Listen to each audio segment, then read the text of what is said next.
Vaxtınız mı oldu mu? Dostlar, şu vatanlık xeyirlik bolsun. 3 tal maşina geldim. 3 yıl ise derecelik pakiz malla. Marksvan 7 oldu. Becerimli deydigan dostlar. Bir baştan dep birey. 2011 6. ay şeyan kelar yıl 6. aygacha şeyan boşan to'liq bor. 2-4 41 ming ko'plik edi dostlar. Maşina har qanday tekshirib to'liq qabul qiladi. Mava 2006 10. ay şeyan boşan 10. aygacha Lexus YS bilan 3-5 Mava 2-4 Maşina urib tekka almash qavali qattilam yo'q. Mava 2012 bu 2-4 37 ming benz ko'plik edi dostlar.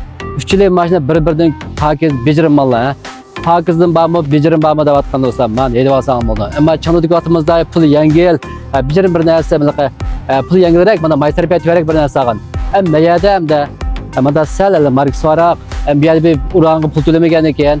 Manaroq bir men sevotimiz, menga hamda ehtiyojing bo'lib qolsa, har qanday tekshirishni to'liq qabul qiladi. Mashina naq mashina yo'qligida yedib sinab sotib olsang bo'ladi. Bir ba'zi tushuntirib o'tay.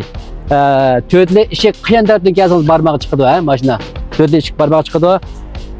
O'rindiqlar qalsangiz qat'iy mavsum yo'q, ixtar tushaq bor balla. O'rindiq qiziydi, suviydi degan ixtardan tushaq bor, mashina urib tekka almash qavali qat'ilam yo'q.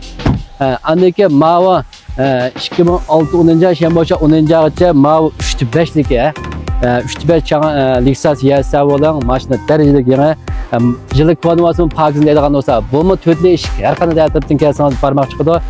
Mashina ichilari pakiz, lekin mashina tayoq tekkan suqolga havola qattilam yo'q, suqolga havola qattilam yo'q. Bundan puli suqol 18 ming ko'plik edi olasiz. Mana undagilarga bak kendirib ko'rsatdi. Mava 2011 6. ay şeyan kelar yil 6. ay boşan yana yapib qo'ygan. Buning mo to'rtli eshik qiyin tarafdan kelsangiz barmoq chiqadi.